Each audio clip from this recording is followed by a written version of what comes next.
Bonjour à tous et bienvenue dans ce nouveau tuto. Nous allons voir aujourd'hui une extension qui s'appelle Loco Translate et qui va vous permettre de traduire à peu près tout sur votre site WordPress. Alors il y a quelques temps, je vous ai fait une vidéo sur Polylang qui permet de faire un site multilingue et là c'est vous qui allez taper chacune de vos pages, vous allez traduire vos pages. Loco Translate ne sert pas à traduire des pages entières, il va servir à traduire plein d'éléments dans votre site WordPress, que ce soit des extensions, des thèmes, le corps de votre site WordPress, n'importe quoi. Loco Translate peut aller chercher dans les bases de données les mots que vous voudrez traduire et vous allez pouvoir choisir la traduction que vous voulez. Donc je vais aller l'installer pour faire une démonstration et vous montrer que pour le moment j'ai un thème qui est activé. Alors c'est Blocksy, je vais faire exprès de mettre Cadence parce que je sais que Cadence est en anglais. Ça y est, l'extension est finie d'être installée, je vais l'activer et je vais vous montrer que le thème Cadence est en anglais. Par exemple, si je vais le personnaliser, on va voir ici que header, footer, post page layout, beaucoup de choses sont en anglais. Si je vais dans header par exemple, primary navigation, je vois que c'est en anglais.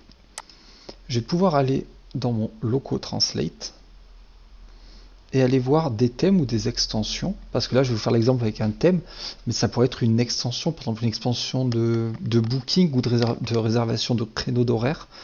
Je pourrais la configurer côté administration, mais elle s'afficherait via des shortcodes, des choses comme ça, côté visiteur. Souvent je n'aurai pas de moyen depuis mon administration de changer ce qui apparaît côté visiteur. Et du coup là je vais pouvoir aller choisir mon thème et voir comment je peux le traduire. Donc là en l'occurrence c'est Cadence. Et je vois qu'il y a des traductions qui ont été faites automatiquement. Ces thèmes sont prévus pour s'afficher dans d'autres langues. Et moi je vois que français, il n'y a pas grand chose qui a été fait. Donc je vais pouvoir les modifier. Et je vais pouvoir les choisir ici.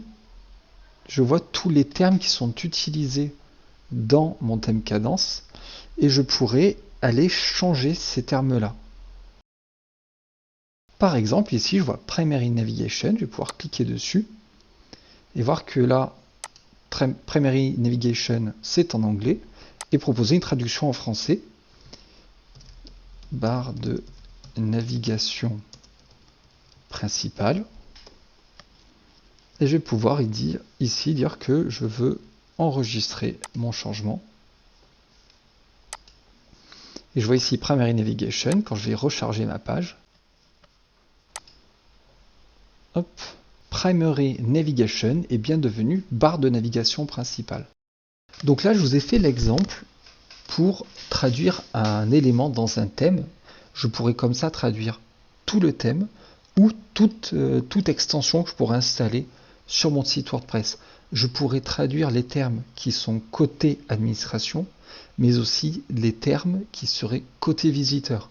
Si je prends l'exemple de WooCommerce, quand on veut ajouter au panier, il y a un bouton qui est marqué ajouter au panier, je pourrais aller cibler le ajouter au panier et changer sa traduction. Changer ce qui apparaît donc à l'écran pour les visiteurs. Donc c'est une petite extension toute simple, mais vraiment primordiale dès qu'on a des soucis de traduction ou de termes qui apparaissent à cause des extensions sur notre site, on va pouvoir les modifier et c'est vraiment important de savoir le faire. J'espère que ce tuto vous a été utile. On se dit à bientôt pour d'autres vidéos.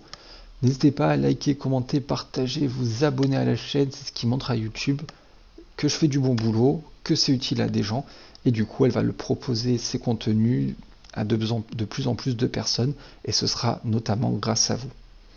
Je vous dis encore merci et à bientôt.